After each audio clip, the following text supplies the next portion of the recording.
Hey there, welcome back. Cody here, founder and CEO of EverBee. Welcome to today's tutorial on a powerful strategy for Etsy shops and Etsy sellers, modeling success. In this video, we'll explore how successful Etsy businesses draw inspiration from other shops to create their unique and improved products. Let's dive in.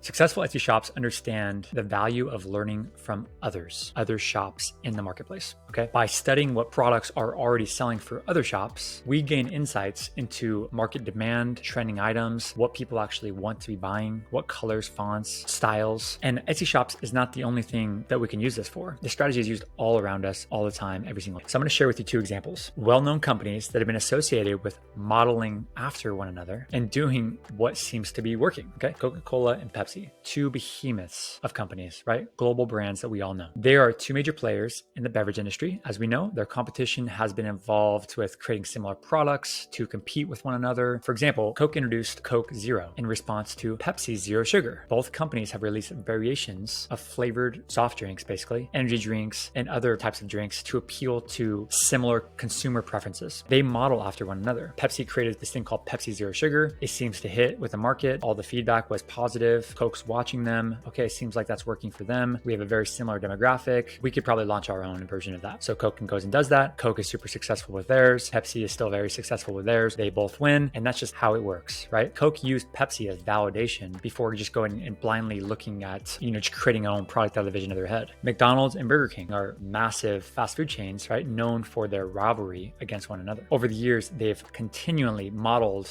after each other with similar menu items to compete for their customers. So for instance, both chains offered similar versions of hamburgers, cheeseburgers, chicken sandwiches, breakfast items, all the good stuff. However, they offer the same things, but they offer it in different ways. They have their own branding, they have their own identity, and it differentiates itself through its marketing and customer experience. And the cool thing is that there's so much market available that everybody can win. Both fast food companies can win, more fast food companies can win. It's okay. Point is, they're following success. So they launched this product, this hamburger seems to be doing well. We can launch our own version of that hamburger as well. Our customers would like that too. But the point is here is that they model each other. Okay. So while it's super important to model after another successful Etsy shop, it's very, very important to not copy others. Okay. I'll always stand behind this. Like, do not blindly copy other people's listings. Meaning don't go to a listing, purchase the listing and actually download it and then list it on your own shop. Not only is that not okay, but it's actually it's crushing the whole market by doing that. It's so important to actually look at that listing that's doing so well for this shop and take the ideas from it. For example, the trends, the fonts, the colors, maybe the pricing, maybe the titles, the tags, all that stuff. And then go and take it and make it better, improve it somehow. Make your packaging, meaning your images and your mock-ups, more enticing, better, create a better price, offer free shipping, offer faster shipping, right? You can do all these different things of differentiating yourself from that listing. But really, let's take a closer look on how this process works. So let's use an example. Let's imagine that you're an Etsy seller, specialize in handmade jewelry, okay? Which is kind of like the hardest thing to do probably on Etsy. And it's like what Etsy is really known for, right? One of the things it's really known for as far as like being handmade, okay? But let's just use that as an example. And you use EverBee or just Etsy by itself and you browse successful Etsy shops on Etsy. You identify a popular product. Maybe let's call it a dainty initial necklace. This necklace seems like it's doing really well. And you use EverBee and you validate that it is doing well. It's doing like $5,000 a month in revenue. Okay, cool. And you know that you can make that thing too. Instead of just creating identical copy, how about you look at it and you actually look at the reviews, you look at the images, you look at the description, you look at the things that are wrong with this listing or that can be improved with this listing. You consider different materials, you consider different colors, different packaging, different personalized touches. And this allows you to create your own version that stands out, provides an enhanced customer experience and an improved product. With these insights in mind, you put your expertise and creativity to really, really go to work and you design and craft your own initial necklaces. You incorporate the improvements you identified with infusing your